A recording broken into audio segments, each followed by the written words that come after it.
Hello, freaks, geeks, degenerates, and basement dwellers, and beautiful Skruffytards. Welcome to the War Zone. I'm Skruffy, and this is Skruffytalez.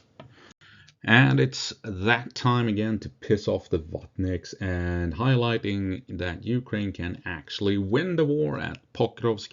Gonna take a look at the situation there, and then we're gonna go on a long rant on what the hell the Russians are doing, the dangers of them being at Pokrovsk, how that favors Ukraine, and gonna take a look at how I have, a pretty decent track record in predicting when Russia is stepping into a shit show, as it were, when they're stepping into kill zones and kill boxes, and the end result being Ukraine just massacring Russian formations.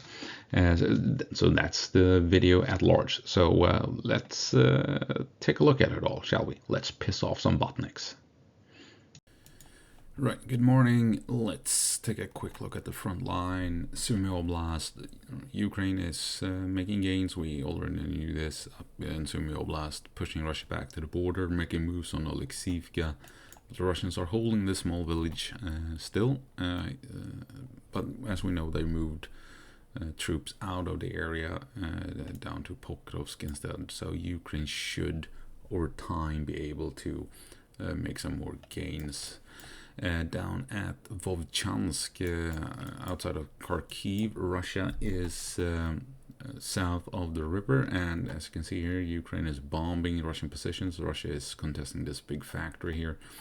This is important for the Russians, crucial for the Ukrainians to hold the line, because if the Russians can't establish a proper presence here south of the river, they can actually begin to push in and take all of Vovchansk. It's taken them quite a while to get this far. Russia is expanding some territory here outside of Milove, north of Kupiansk. In Kupiansk, the Russians are struggling. They're making slow gains, but still the main fighting is still ongoing in the northern part of town. Russia is having issues pushing in. North of Lyman, stalemate. Russia hasn't made all that many gains in the past couple of weeks. They made it this far, but here things seems to have stalled a bit. They're having some success at Siversk, has to be said. Remember, we were talking about the wall. The Russians were just kept throwing themselves at this wall, but eventually they have now begun to break open Ukrainian defenses. They made this flanking move here that gave them some openings to maneuver, and then now they've begun coming down south of Siversk as well. And as you can see, we have Ukrainian drone strikes in the outskirts of Siversk. So Russia, after how long? After 2 years of fighting in between Biholorivka and Siversk, this small battle space, it's taken Russia 2 years to advance here. How far is this? So yeah, 2 years, and we're talking 10 to 12 kilometers here. This is World War I stuff. Even if it's just insanity what's been happening here in this tiny battle space between Bilohirivka and Siversk. A complete massacre. So yes, the Russians have pushed up to Siversk, but I mean, this is a massive failure, no matter how you twist and turn it. For the Russians, massive failure. It should not have taken them this long. It should not have cost so many lives, so much resources, pushing 12 kilometers. Things are slow down outside of Toretsk as well. Russia pushed up this far, but since then it's been slowed down again. They haven't been able to close down this pocket here. Ukraine launched a counterattack, keeping the corridor open. The Ukrainians seems to be holding instead of falling back for whatever reason. We're going to return to Pokrovsk now. And also here, Zaporizhia, Russia has pushed into Stepnohirsk from the west, like we suspected, But again, slow going. They've been here for months. This here is interesting. We're going to return to this. Russia moving past the Syrsky line in the south, but not at speed. And that makes me think Ukraine might actually have prepared defenses behind this outflanking maneuver. Since the Russians can't capitalize on getting past the Syrsky line, they can't move at speed and come up behind the Ukrainians. And then, of course, we got the entire Pokrovsk area. So we're going to jump over to my map as we usually do, because you can see here on Andrew's map, things are happening. So we're going to explore what's going on. And we're going to use my map to explore this. We've been talking about this, Kotlyne and Udachne. I haven't mapped out accurately, completely what's happening here. But this is important. The Ukrainians, Russians, as you can see here in Kotlyne, very close to the E50. If the Russians can push up here, it's 1 or 2 miles. They cut vital supply lines leading into Pokrovsk if they reach the E50, and if they can threaten the roads coming out of Ryzhny here, you can see here, right?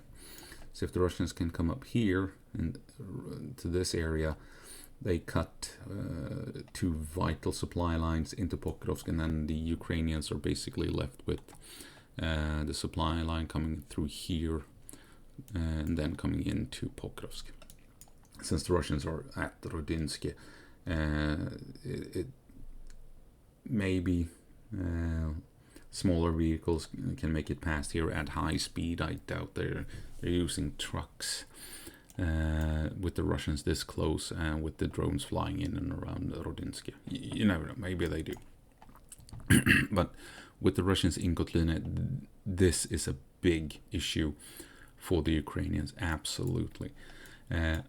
But what are we seeing? We're mainly seeing things here in the Shakova pocket at the moment. Russia is pushing out, we talked about this, and now they're in Dorozhny.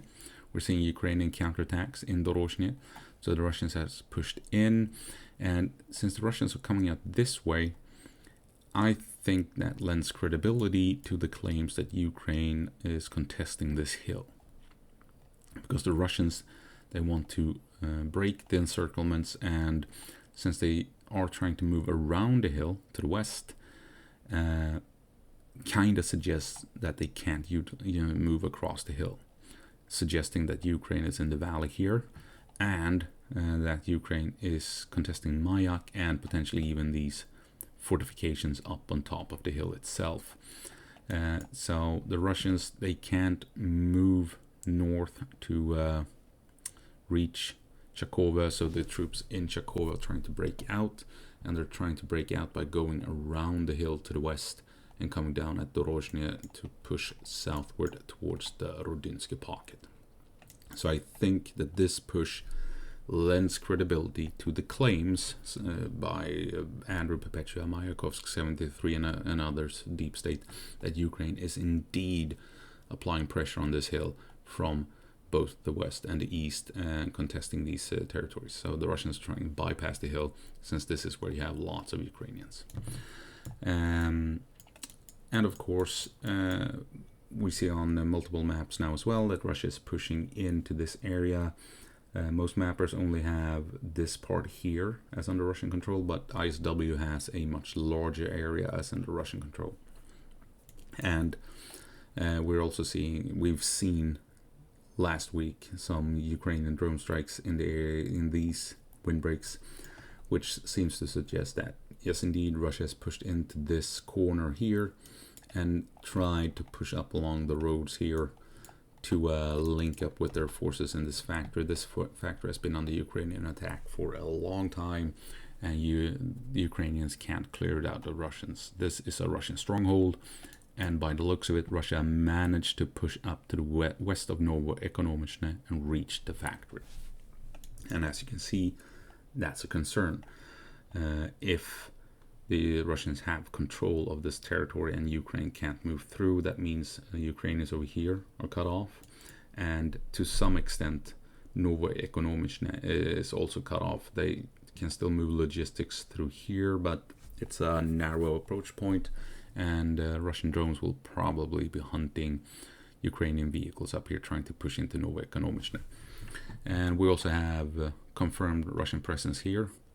Might have been dealt with by now, but we should keep in mind that Russia is trying to push back into Novoekonomichne, and if they push a little harder, if they have a presence, then they split the town in half. And of course, the point of this move here is to come up south to reach the Rodinsky pocket to relieve their forces up here. They're moving up west of the river to avoid this obstacle, so that they can punch a hole through Ukrainian lines, relieve the Rodinsky pocket, reinforce, resupply.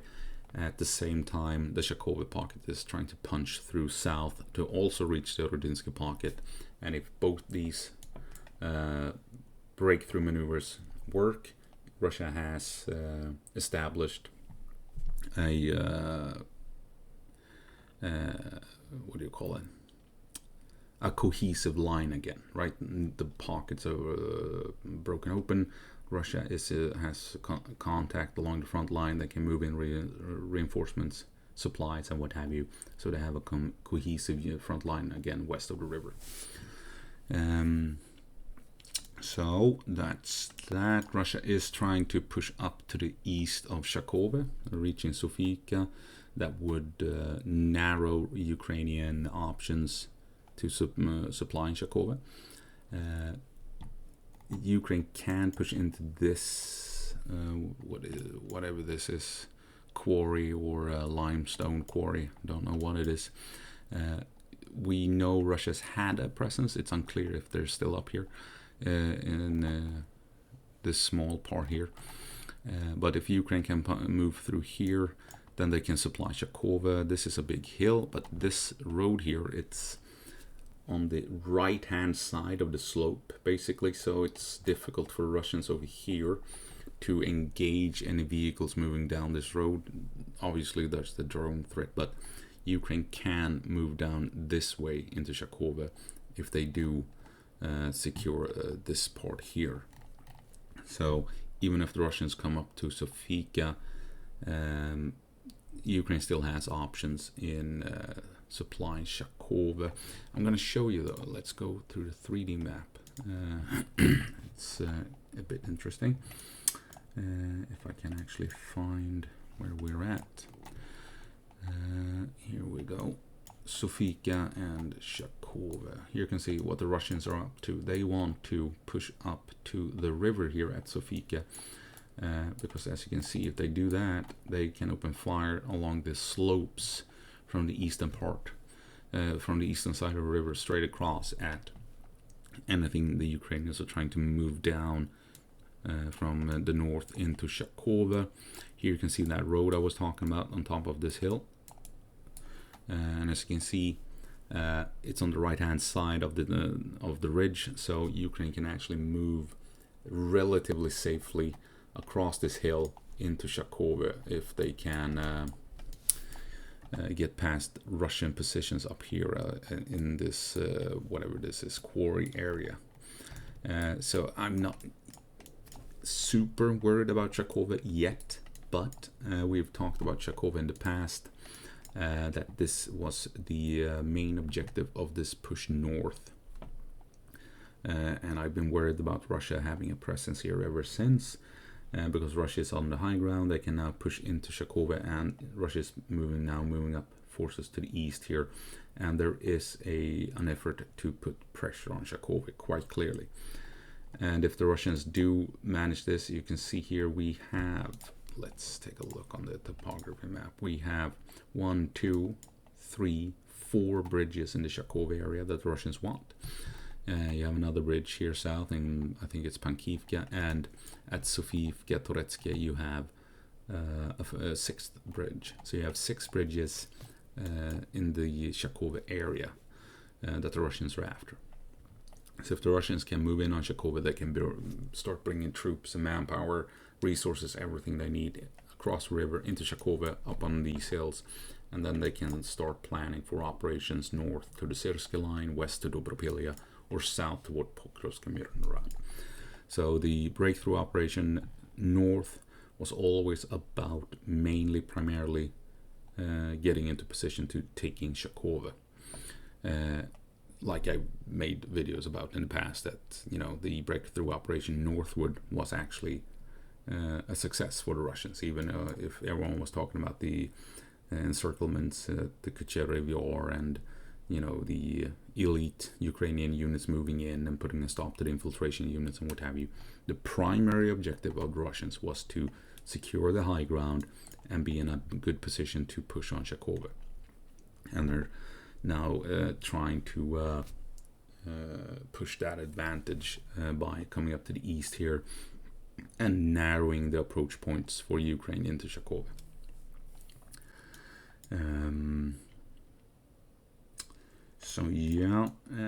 What else in the Shakova area? I probably forgot a bunch of things. Well, that's for the tactical level, I guess. Let's zoom out a bit for the operational and wider strategic situation. So I've been wondering what the hell the Russians are up to. What's the point? What's the larger strategical goal, right? So because when they were out here south of Toretsk and at Avdiivka, we quickly realized, they're heading for, or it's down here, Avdiivka, right? That they were heading for Pokrovsk, right? We figured that out pretty early on, so we could, they're heading west, they're heading for Pokrovsk, and they were moving out, and then we said they're gonna spread out south and east to be able to set up as much artillery as possible to help out with the assault on Pokrovsk, and they want to secure as many roads and highways, mainly through Korakove and the one coming up here, to use these for supply line reasons for their own troops and what have you. So we figured that out months before we saw Russia even reaching these positions. So now that we're here, I'm just curious, what's the next step? What's the point of it all? Because Russia has spent a full year being outside of Pokrovsk, and they've only begun pushing in. They're in the suburbs, but they've now pushed in to reach the high-rise buildings, and unsurprisingly, they are now struggling because high-rise buildings are a bitch to assault. They had 100,000 troops in the operational area around Pokrovsk that had to be reinforced by 20,000-30,000 troops from Sumy, according to reports. So they're doubling down on this operational area quite clearly. And why is my question.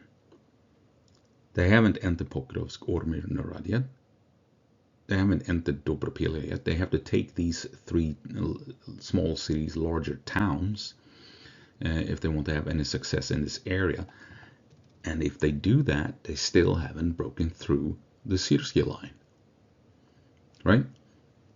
So it's going to be a massive massacre moving through these three cities, Dobropilya, Pokrovsk, Mirnorad, punching through all the heavy defensive lines that Ukraine has built behind these cities. And they still have to contend with the Syrsky line after all of that. And the Vatn is going to go, well, we infiltrated up here. Yeah, but it's a huge hub right here. This is not a thin line. Ukraine has built a massive hub of defenses here where the Russians try to infiltrate. So, they have 100,000 troops, if not more, in the area, and they can't deal with Pokrovsk. They can barely deal with Shakova. So what the hell is the plan here? And I've seen some Vatnik channels saying, we're moving north towards the fortress belt, but this is a death trap, because if you move up here, then you end up between the fortress belt and the Syrsky line, and you have a bunch of rivers and lakes and dams in this narrow area here as well. So moving up here is a guaranteed kill zone, because the Russians are going to get attacked from every side, every angle, just like we said they would when they moved in here between Dobropilya and Pokrovsk. Remember when I have a bunch of new subscribers. I just realized, but I've been talking about this for a year. The things we're seeing now, I've been talking about making videos about this for a year when the Russians were back here, even at Kharkiv. Anyway, and so what I've been saying is that if the Russians come up here between Dobropil and Pokrovsk, it's a death trap. It's a kill zone. And we saw them during the breakthrough operation when they moved north, that they also tried to push out west here. Maybe I'll see if I can find that image and show you. Right, so this is an older map of the situation north of Pokrovsk and the breakthrough operation. As you can see here, way back, I've been highlighting that the Russians were in, the primary goal of the Russians is to reach Jakova coming in from the east, coming in from the west, right? Secondary objective was to push north and trying to cut the supply line up here, essentially. So you can see here that the Russians trying to cut a supply line here and one here at the Rodinsky and Jakova, and then they wanted to push further to cut supply lines further behind in order to isolate Pokrovsk. Secondary objectives was reaching these furthest away supply lines. Primary objectives was to get to a position to threaten Jakova and cutting the supply line here, and to push in and secure the Rodinsky and cutting the supply line here. There was actually a huge assault aimed at Rodinsky, much bigger than we saw this push north. Massive amounts of artillery and airstrikes aimed at Rodinsky. Russia launched a full, an all-out frontal assault, came into the north and tried to push into the south. This was big, and what I was getting at is that between Pokrovsk and Dobropilia, at a much earlier point of time in a video talked about this being a kill zone between Dobropilia and Pokrovsk. And when the Russians did come through here, we saw that it was, because Ukraine quickly as hell locked down this breakthrough, came in behind Russians, isolated them, cleared up this pocket here and wiped them out and held the line in Rodinsky.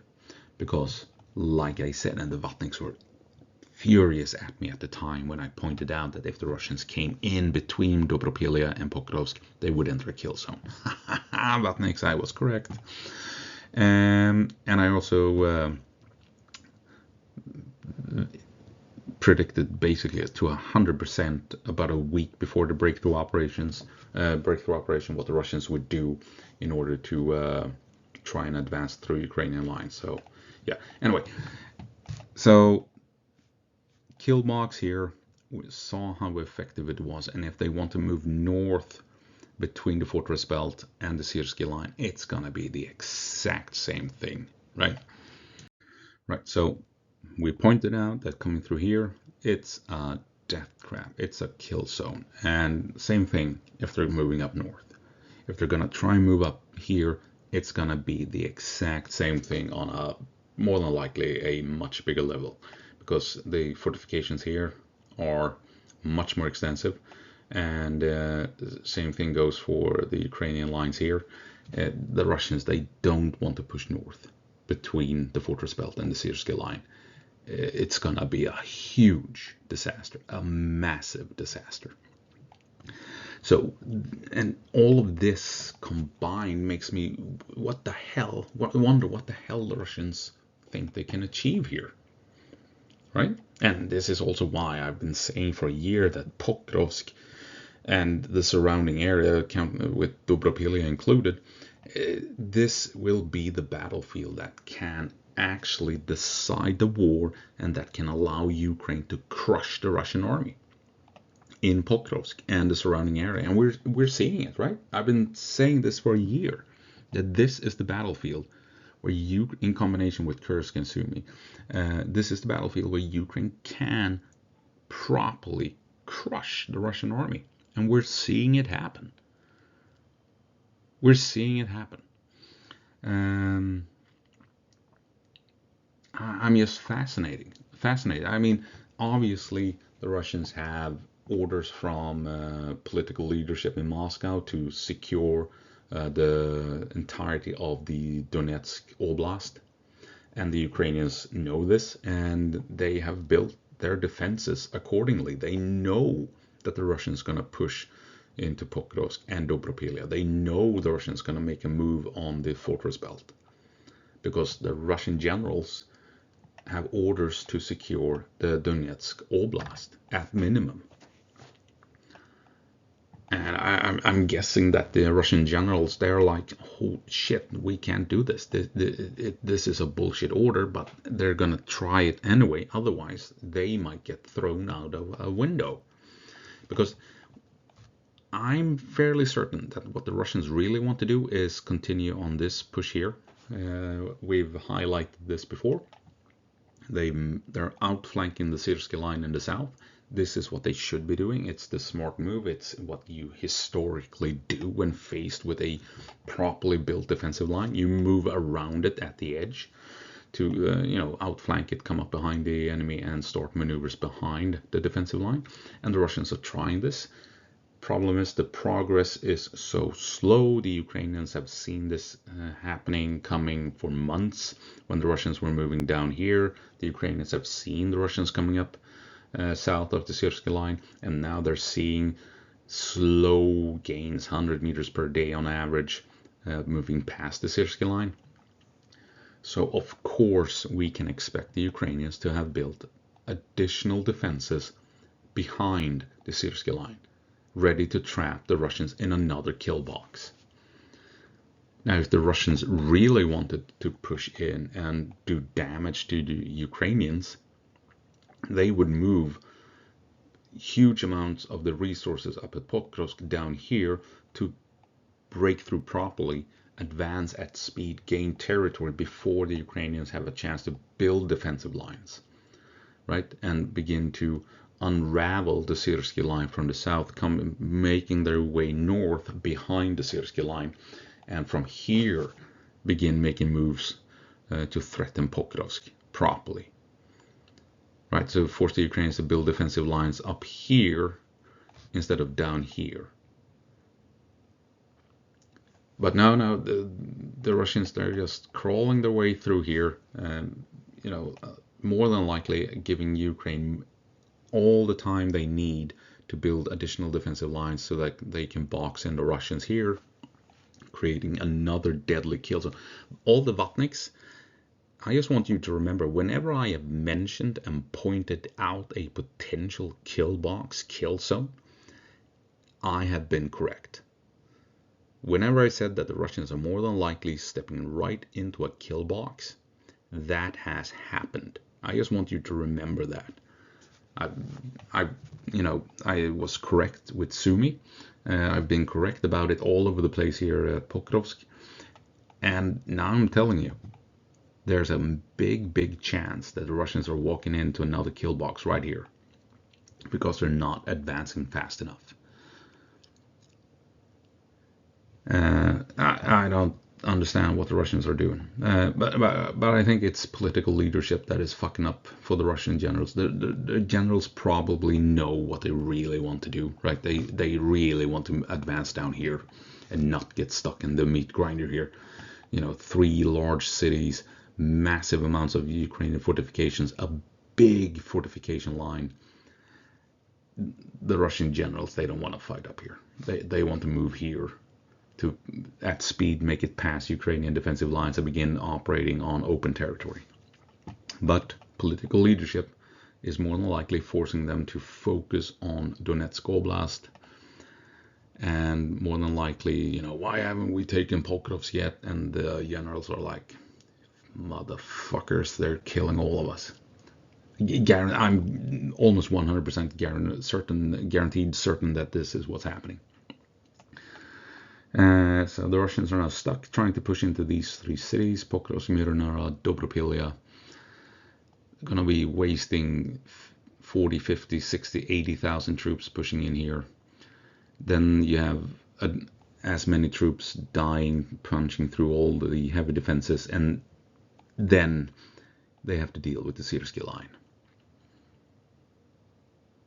and the Russians are running low on fuel. They're running low on armored vehicles, and they have issues recruiting troops to fill the gaps in the line.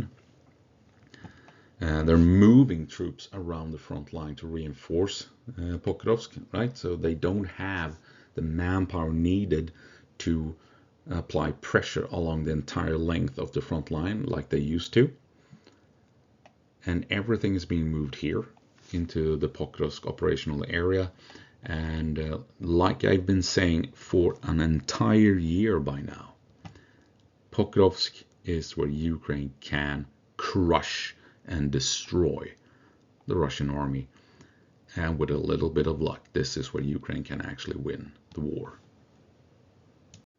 And just to remind the Vatniks and to show my new subscribers that, I've been talking about this for some time. Here you have a video, a free of this Russian commander. And in this video, this was like a week or two before the breakthrough operation, I basically lined out perfectly what I feared that the Russians would do. And I mean, what they did was the breakthrough operation is exactly what I'm talking about here, a week or two before it happening.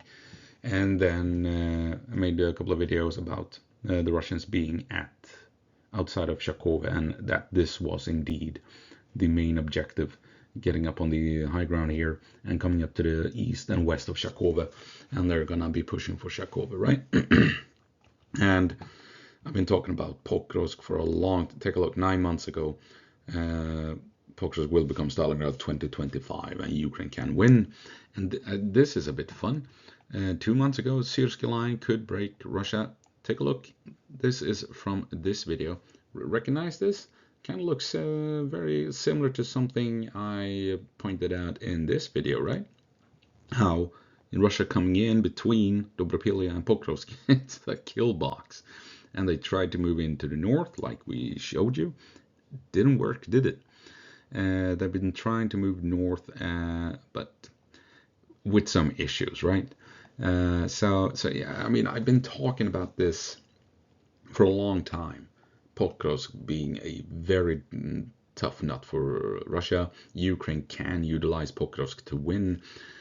The Syrsky line could break Russia. We're highlighting the kill boxes. At the same time, Vatniks, I'm not bullshitting you. I told you 1 or 2 weeks before the breakthrough operation what the Russians what they were going to do. And I also said, the Russians are now in a good position to take Shakova and those bridges, right? So, yeah, I'm not bullshitting you. I'm giving you some logical and non-bullshit assessments of what's happening and what's going on. And like I said, I mean, I've been talking about this for a long time. Sumy and Pokrovsk is where Ukraine can crush Russia. I highlighted this before. And even earlier, I was talking about, is Russia walking into a trap? And this is when Ukraine was still in Kursk. And then I said, you know what? They're going to draw the Russians in to Sumy and set up a big trap right here. And the Russians are going to happily step into it, and they're going to get schwacked because the Ukrainians have prepared defenses here for 10 months. And when the Russians move in, the Ukrainians are going to, just going to schwack them to hell and back. And what are we seeing? We're seeing the Russians moving in. They had a 3-to-1 advantage when they pushed in here.